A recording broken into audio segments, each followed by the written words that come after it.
Hi everyone, I am Katie the Crafty Blog Stalker, and in today's episode we are unboxing and reviewing the Cricut BrightPad Go.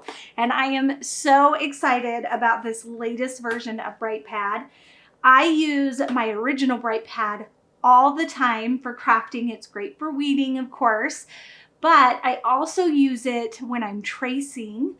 Or my favorite use is for my diamond paintings. I do a lot of diamond painting in my free time, and I put it underneath my canvas, and it helps me see what color of those little diamond drills and where to put them. So it is a great tool. And the best thing about the new one, the Go, is that you can use it anywhere. You don't have to be connected to a power source. Let's go ahead and break into our Cricut BrightPad Go. Yay, I'm so excited. Okay, of course I have my Cricut Smart Blade here, and we're just gonna open that up.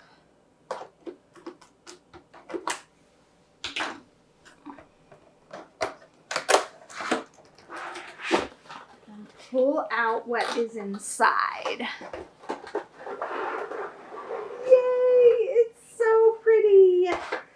Okay, so everything we need will be in this tray. I'm going to put the box down. And let's see. Pop it out of the tray. It's in there nice and secure. Ooh, it's light. It's really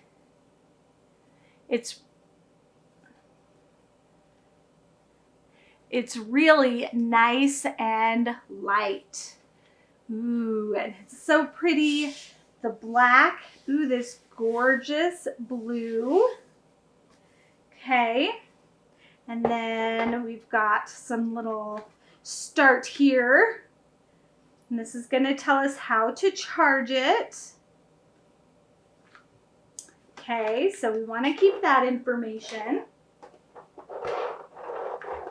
And then warranty information. And then we have our Cricut plug. Oh, and I love that it comes with a block, not just the cord, but it also comes with that USB block. And then this is going to be the charging cord. Let's go over the specs of the new BrightPad Go. The first is that the buttons here are in the same place that they are on the original BrightPad. So we've got our power, and then we can go up or down intensity level. And this one has 5 levels of brightness. So there's a couple more bright levels that you can choose from. I'm gonna go ahead and turn it off because I know that makes it harder for you to see in the camera. This new BrightPad can work up to 2 hours on a full charge. And of course, that does depend on what level of brightness you are using. And the great thing about the light is that it is an LED light, which means it's much easier on your eyes and won't create all of that eye strain.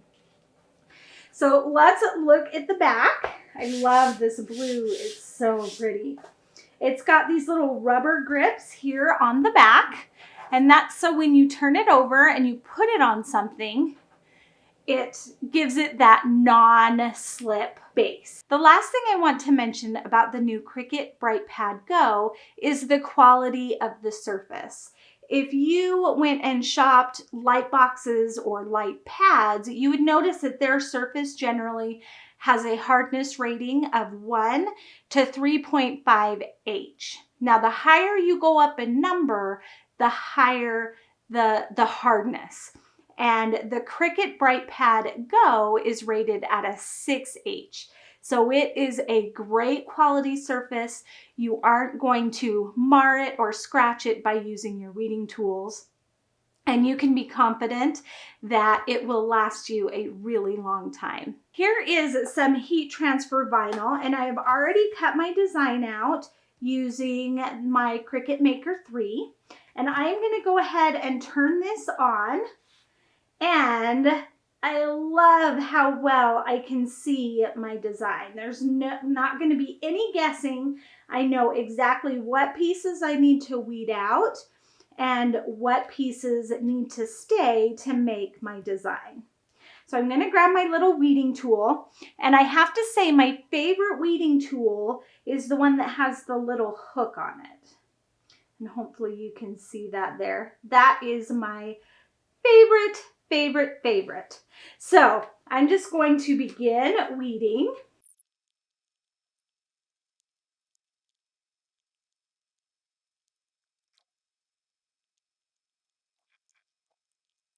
And there is our cute little cow. Isn't he so stinking cute? The BrightPad made this so easy to see and so easy to weed. But now let's put this cute little guy on a shirt. Here is the shirt that we're gonna put the iron onto. This is a Cricut blank. I love these because they're so soft. And I've got one of these little handy t-shirt rulers that I'm just going to center there on my shirt. And it helps me find the center. And then here is our design that we just weeded, our cute little cow. Now to find the center of this, what I'm gonna do is just fold until the ends are even with each other. And I'm just lightly gonna crease the top and the bottom of that carrier sheet. I'm not actually creasing where the design is, just the carrier sheet. Okay. Let's see. Let's make sure that we're even here. Okay, that looks good. And then all I have to do is line up my little creases with that center mark. So that is where our cute cow is going to go. Isn't that holographic vinyl so fun? This is Cricut iron-on, and just in case you want the same one, it is the holographic blue. And it is so pretty. It's blue, but it really has lots of pinks and purples in it, and it is so pretty. Now that we have our design in place, I'm gonna move the ruler, and I have my easy press set at 330 degrees at 30 seconds. So we're gonna bring that in, and we're just gonna put that right on the top. And we are going to begin the timer for that. Okay, that's done. And then we're gonna turn it over and we're gonna press the back side for 15 seconds. I'm not gonna reset my timer on my easy press. I'm just gonna watch that. And when it's to 15, we are done. Okay, that is done. So we're going to turn this over, and there is our cute little design with our cow. It's so cute. Now we don't want to peel just yet. This is a cool peel, so we need to let it cool completely before we pull off that backing sheet. And to help it cool a little bit faster, we can just kind of wave it lightly in front of us like this for just a minute or so. All right, so now let's give it a touch. It is pretty cool to the touch now. So we are going to peel this off. Now we're gonna peel it off slowly because we can always reapply the heat press if we need to. But it looks like it is sticking really well. Oh my gosh, that is so cute. I love this cute little cow. So stinking cute. Okay, it's so cute. I'm gonna go put it on real quick. Here is my new cow shirt that I absolutely love. It turned out so much cuter than expected. And I love that holographic heat transfer vinyl, how it just shimmers and changes colors. It is so fun. And I did it all with my new Cricut BrightPad Go. So I want to thank you guys so much for joining me today. While you're here, make sure to subscribe so you don't miss out on any of my upcoming tutorials. And of course, you can always find me at my home base at thecraftyblogstalker.com. Thanks everybody. Bye and happy crafting.